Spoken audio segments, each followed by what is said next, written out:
Aqui hoje nos estúdios da Jovem Pan, o Felipe Bueno, na Avenida Paulista. Nós temos José Maria Trindade falando ao vivo de Brasília, de forma remota, e também o Hugo Garbi, que é economista. E eu fazia uma provocação ao Hugo justamente sobre essa proposta do presidente Jair Bolsonaro em negociar a PEC para zerar impostos e reduzir o preço dos combustíveis. Estamos falando aí algo em torno de 50 bilhões de reais em arrecadação. Lembrando também que Arthur Lira chegou a comentar que os governos estaduais estavam todos com os cofres cheios, mesmo levando em consideração, ele não fez essa observação, faço eu, de que o Rio de Janeiro deixou de repassar ao governo federal 92 bilhões de reais entre 2017 e 2021.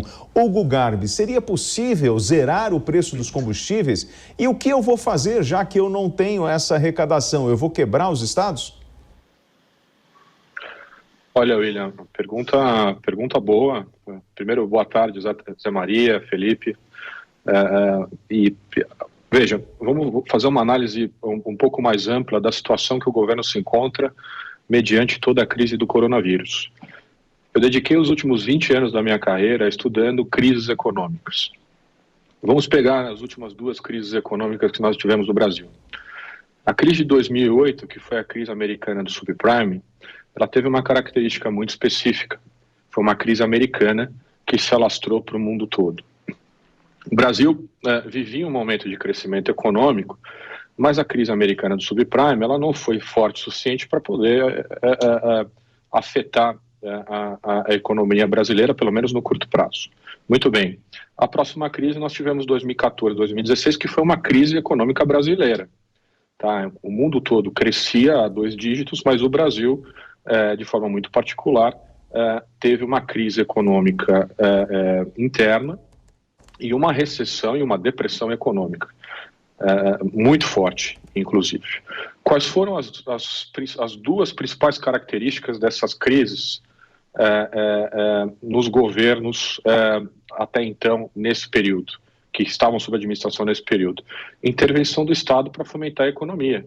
É o que a gente chama de política keynesiana na economia. Quando você tem um país, um Estado que não cresce, você tem que, de alguma forma, subsidiar esse crescimento e, com a mão forte do Estado, tentar reaquecer essa economia. Qual é a característica dessa crise que nós estamos vivendo no coronavírus? Primeiro que a crise do Covid é uma crise mundial. É diferente das últimas duas crises que nós tivemos no Brasil, que foram crises pontuais. É uma crise mundial, é uma crise que são variáveis externas. É muito difícil você controlar uma crise econômica quando você tem variáveis externas. Você atua com ferramentas que você tem ali na mão. E qual é a ferramenta que hoje o governo federal tem? Como o preço dos combustíveis está afetando demais o crescimento da economia, porque o preço do combustível ele influencia em tudo na economia, influencia no preço do frete, influencia no preço final dos produtos, influencia em tudo na economia, é o principal item da cesta de inflação. Ele falou, olha, a alternativa seria, no curto prazo, subsidiar esse preço para aquecer novamente a economia. Né? É um auxílio, é um fomento que o governo federal poderia dar para a economia, só que a gente sai de uma pandemia onde nós acabamos de jogar 700 bilhões de reais em auxílio emergencial, tá? Do governo federal, não dos governos estaduais, né? Então, mas quem se beneficiou foram os governos estaduais. Agora, os governos estaduais acabaram de receber auxílios do governo federal, os impostos que arrecadaram no final do ano, né? E realmente estão com os cofres cheios, os governos estaduais, não o federal.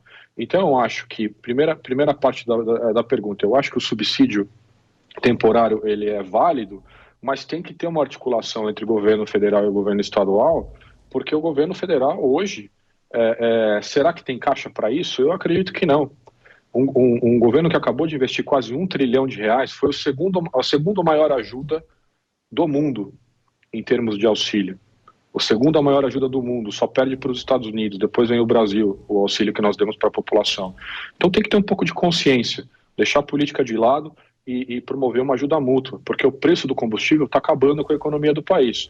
E não é culpa de A, B ou C. O commodity, ele é um preço internacional, não é o Brasil que dita, não é os Estados Unidos que dita, é o mercado.